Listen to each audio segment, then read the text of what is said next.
Tracy Kilkenny entered the restaurant at 7 sharp, at the appointed time of her reservation.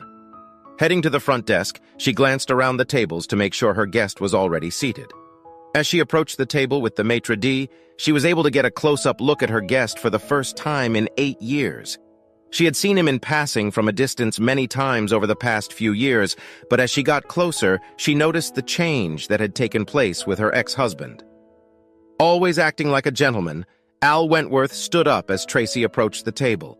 She started to lean toward him for a kiss before Al tensed and took a step back. A surprised expression appeared on Tracy's face, but she took the hint and sat down as the waiter had already held her chair for her. Looking into Al's gray-blue eyes, Tracy thought that time had been very kind to her ex. At 50+, the same age as his ex, Al had a thick mop of shoulder-length curly brown-gray hair. His face was almost wrinkle-free. He gave his ex-wife his trademark crooked grin, reached across the table with his right hand, and squeezed her left palm. He noticed that she was wearing the wedding rings he had given her in another life. Al also noticed the subtle changes over the years in his ex-wife. She had cut her long blonde hair into a short, chic style, and her face had a few laughing wrinkles. She looked about 15 pounds heavier than she had when the divorce papers were finally signed 8 years ago. But overall, in his opinion, she was still as beautiful as when he had first met her over 30 years ago. After a little small talk until their orders were taken, Al asked the million-dollar question. "What happened, Tracy? Why, after all these years, did you want to see me?" Tracy took a few deep breaths before answering. "Because I want you back in my life, at least as a friend, if that's okay with you," she replied. "In addition to everything else between us, we were very good friends once upon a time, a long time ago, and I miss that time. How about we try again without any preconditions?" "I can't promise anything, Tracy, but I think I'd like to give it a try. I think it would be nice to sit in a restaurant with a nice friend every now and then," Al said. The couple had a lovely evening and repeated it 2 weeks later. They continued to meet for dinner every 2 weeks. Al had to admit to himself that he enjoyed the evenings with Tracy. He had hardly dated anyone since his divorce and found himself enjoying both her company and her beauty. Al had graduated from college 6 months earlier with a degree in accounting when he and a few of his new co-workers were at a bar celebrating the end of the work week. Since he had never been to this particular bar before, he was looking around at both the people and the setting when his gaze stopped on the face of Tracy Valentine, one of several freshman medical students also celebrating the end of the week. It may not have been love at first sight, but at least it was lust at first sight. Al walked, actually staggered slightly, over to Tracy's table and introduced himself. When they parted later that evening, Tracy kissed Al gently on the lips and entered the correct numbers into his cell phone. A little over a year later, the young accountant and the medical student were married. Finances were a little tight because Tracy was still in medical school, but Al was making decent money and was a master budgeter. A couple gifts from their parents also helped the couple along the way. Tracy decided to go into medical research, and 6 years later she had 2 years of a successful research career. When the couple married, they decided it was time to have children. But one night, after a lot of boisterous lovemaking, Tracy quietly confessed to Al that she wasn't ready to be a mother yet.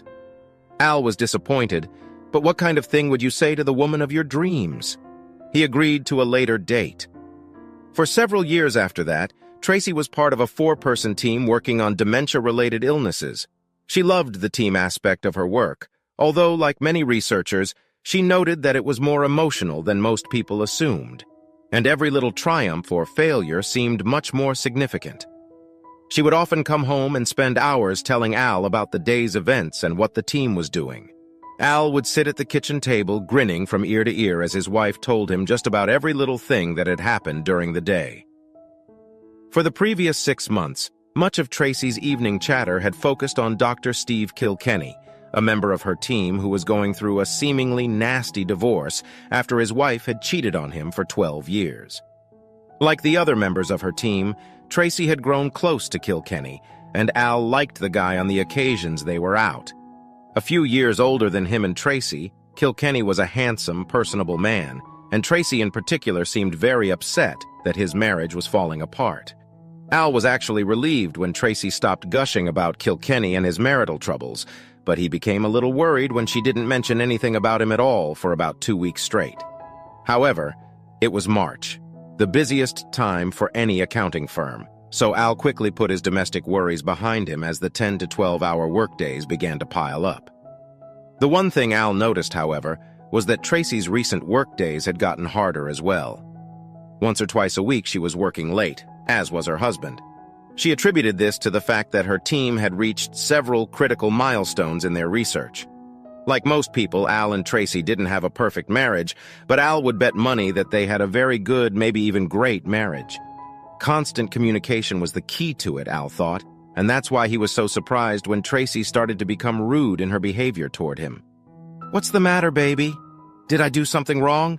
Please talk to me, honey," Al said one evening after another minor altercation. A couple weeks later, Tracy informed Al that her entire team would be traveling to Sweden in 2 weeks for a conference. Al said nothing, since such trips happened every other year. He thought that perhaps a break of a few days would be just what the doctor ordered for this couple. 2 nights before she was due to fly out, Tracy seemed to soften her attitude toward her husband somewhat. For the first time in 2 weeks, Tracy and Al found themselves in bed doing much more than sleeping together. After some very arousing sex until the very early hours of the morning, Al dragged his sleep-deprived ass into the office. "Get this man a big cup of coffee," said Larry Barnwell, another accountant in the office. "Make it big enough for me to jump in it," Al retorted. Despite the fact that Al could practically barely stay on his feet, he purred a cheerful tune under his nose all afternoon. "My Tracy is back," Al thought. 2 days later, Al dropped Tracy off at the airport and then headed to his office. As April 15th approached, it was another long day at work. As he prepared to leave the office just before 9 o'clock in the evening, he realized that Tracy never called him to let him know she had arrived at the hotel. Since it was 3 in the morning in Sweden, Al realized it was too late for him to call, but he set the alarm on his phone for 7 a.m. Swedish time so he could call her knowing that her conference was starting at 9. Al was sleepy when his alarm clock rang at 1 o'clock East Coast morning, 7 o'clock Swedish time, but he excitedly dialed Tracy's number on his phone. When the message went straight to voicemail, Al realized that Tracy had forgotten to turn her phone back on when she got off the plane. Since he wasn't planning on calling the hotel directly, he had to go online to find the right phone number. After making sure that the person answering the phone at the hotel front desk spoke English, Al asked to be connected to Tracy Wentworth's number. There was silence on the line for about 2 minutes before the person who answered spoke again and said that they didn't have Tracy Wentworth registered. "Wait, what about Steve Kilkenny, Jing Leong, or Russell Curtis? Are any of them registered?" Al practically shouted into the tube. We have Dr. Jing Leong, Dr. Russell Curtis, and Dr. and Mrs. Steve Kilkenny registered," the voice replied. "Dr. and Mrs.?" Al said quietly out loud. "Thank you for the information." He hung up the phone. Al no longer felt dizzy, but now he felt nauseous. He thought about going to his liquor cabinet, but instead reached into the medicine cabinet for a pack of Alka-Seltzer. Even though the workday hadn't officially started yet, it was already ruined, Al thought to himself. He left for his office early to get a fresh start to the day. At 10, he took a coffee break and called a friend who was a family lawyer. "Are you sure you don't want to wait until Tracy gets home before you start the paperwork?" Robert Levinson asked. "I mean, you don't have any hard evidence and you haven't even talked to your wife yet. It's a no-fault divorce. What does the evidence matter?" Al asked. "She's spending a week in Sweden, registered as his wife after giving me various subtle hints for the last 6 months. I wasn't born yesterday and I don't need to see any pictures or videos. We're pretty well settled in life ourselves and we don't have kids. Just split everything in half. She can buy my half of the house if she wants. This house isn't for me anymore." "You seem pretty aloof already," Robert commented. "But you know that sooner or later the feelings will catch up with you." "Actually, I'm devastated, Rob, but I've already had plenty of time to think things through. In fact, I was thinking of jumping on the next plane to Sweden and beating them both to death. But I'm not the mighty Ranger, or whatever the hell they call those guys who are super spies and can kill people with a simple paperclip. I guess I just want to know why. If she ever loved me at all, she owes me an explanation. Hell, if she ever loved me at all, why didn't she have the decency to tell me it was over and ask for a divorce? Tracy was the one who had booked the hotel for the conference in Sweden. She saw no reason to rent a room separately for herself, since Jing, Russell, and project manager Amy Carter knew about the affair she was having with Steve. Jing, in particular, told her that she was jealous because Steve was such a handsome and personable guy. I tried to be respectful and wait until his divorce was final before I made my move, but you didn't wait, you little varmint, Jing told her when she realized they had become a couple. Well, we started lunch when he needed a vest to cry into, and oh, miracle, I must have had a good vest. He was in pain, but he was so easy to talk to. I really started to care for him, and he and I have a lot in common. He's a great guy and a wonderful lover. Once they started having sex, Tracy and Steve got together 2 or 3 times a week, sometimes for long lunches and sometimes after work. They began exchanging kisses and touching occasionally during the workday, as Russell and Amy eventually found out, and they didn't seem to have a problem, as the lovers didn't show their relationship to the rest of the staff. The affair started innocently enough, as Steve needed a vest to cry into when he discovered that his wife of 12 years was cheating on him with another woman.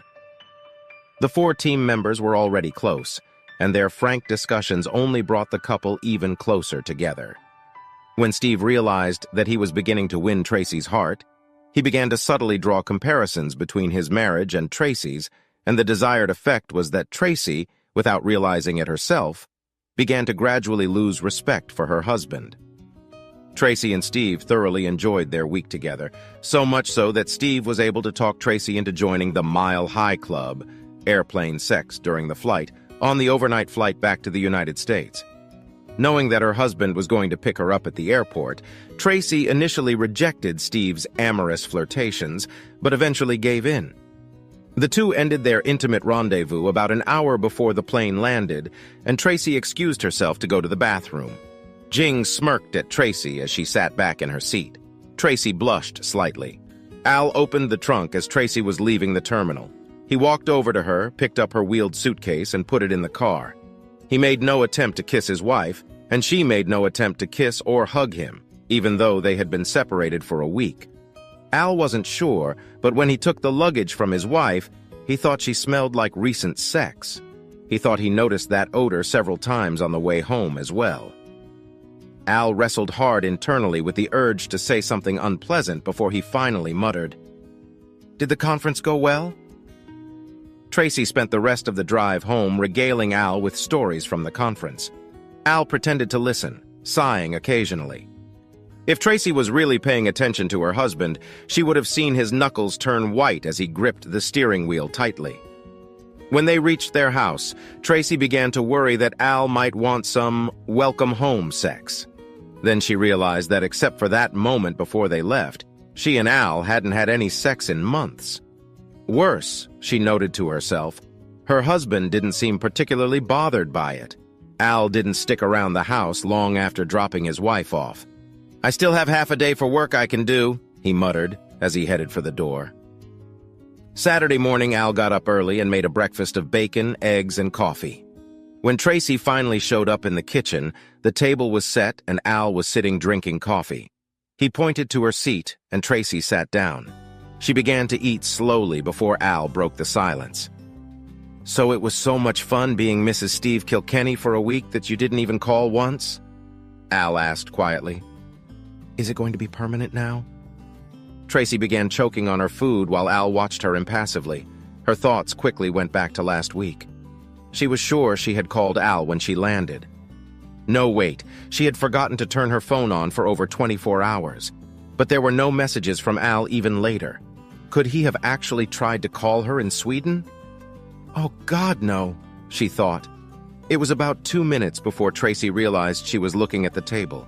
She knew there were no right answers to Al's questions. "How long has this been going on, Tracy? Do you love him?"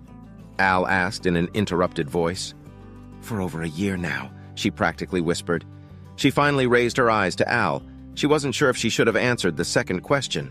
"You love him, damn it. I don't know," Tracy mumbled, stammering. "It's complicated. I could have a little, but that doesn't mean I don't love you." Al ran his hands through his hair and struggled to contain his hysterics. "What have I done wrong? All I know is that for the last 6 months, as far as I can tell, we've been going downhill, and now you're telling me you've been cheating on me behind my back for over a year, and you're spending a week in Sweden in the arms of this asshole, registered as Mrs. Stephen Kilkenny. Shit!" Tracy jumped when Al slammed his palm on the table. Al could see the thoughts swirling around in Tracy's head as she contemplated what to say to her husband. Hell, she was arguing with herself, not realizing what was even true about her relationship. Thinking back to the beginning, Tracy realized that she had probably gotten too close to Steve while he was having marital problems, and had started projecting the pain she was feeling with Steve onto Al. Then, when she and Steve actually started having sex, she found it fun, exciting, new. She was already emotionally close to Steve because he was a teammate, and those feelings grew stronger as the affair continued. She still loved her husband, while she loved Steve too, at least in part. The week she spent pretending to be Steve's wife in Sweden may have been the deciding factor that put Steve ahead of Al in what turned out to be an unspoken competition for Tracy's affection. "You didn't do anything wrong, Al. I still love you, but I also love him too," Tracy said quietly. "Ah," muttered Al inarticulately and continued, "There is no him or me in my world now, Tracy. I gave you every ounce of my love for over 20 years. I forgave you for breaking your promise to me to have children. I never sought love or comfort outside of our marriage, even though I had those chances. And this is how you reward my love and my trust. I haven't had over a year to think about it like you have, but your overnight stay in Sweden has given me a whole week to think hard and plan. The divorce papers will be served on you early next week. There's no fault in this state, Tracy. We'll split everything in half. You can buy my half of the house. I don't want anything to do with this house." "Wait, I'm not sure I want a divorce. Don't I have a say in the matter?" she asked. "No, you've lost that right. You made a choice in favor of this asshole. I'm making the decision to get a divorce." It didn't escape Al that not only had Tracy not apologized for hurting him, she hadn't apologized for her affair. Tracy was served at work the following Monday. She came home furious. "At work, Al, in front of my boss and team?" she said in disgust, throwing papers at Al as she entered their house. "Come on, say something else, Tracy. They all knew about your affair. None of them cared how I felt. Well, now I don't give a shit about how you feel." Tracy blushed thickly but didn't say another word. She hadn't made dinner either. He ordered a pizza for himself. Al had no idea what she ate. Al moved into a rented apartment 3 days later. Tracy bought out Al's share of the house when she signed the divorce. Steve moved in with Tracy a week later, although the divorce wasn't official for another 53 days. The two married 3 months after the divorce became final. 2 years later, Tracy and Steve divorced peacefully. Living with Steve every day for 2 years in accordance with the marriage vows and domestic problems had apparently dampened the excitement of sex somewhat, and it was becoming increasingly obvious to Tracy that she and Steve had never bonded emotionally the way she and Al had. For his part, Al dated women from time to time, but no longer found the connection with anyone that he had with Tracy before things fell apart. He hadn't followed up with his ex-wife since her marriage to Steve. "So what happened to Steve?" Al asked one night at dinner with Tracy. "Why are you wearing the rings I gave you again?" Tracy knew the questions would follow, but blushed anyway when asked about it. "I really thought I loved Steve. Maybe not quite as much as I loved you, but at the time I believed it was enough. All things considered, I found out I was wrong. And I came to the realization that I had given up on the man I truly loved and wanted to spend the rest of my life with. I wear rings to remind me of what I gave up." Later that night, Al brought Tracy to the apartment he had been living in since moving out of his house. The couple made slow, passionate love and then pressed against each other as they had once done long ago. Tracy remembered the good times when they would cuddle after sex. She had no way of knowing that all Al could remember were the bad times. It was morning when they both woke up. Since it was Saturday, neither of them had to be at work. Al made them both breakfast. When they were done, Al lifted Tracy out of her chair and led her to the door. She looked up at him with tears in her eyes as he opened the door and kissed her chastely on the cheek. He quietly placed his wedding ring in her hand as she walked out the door.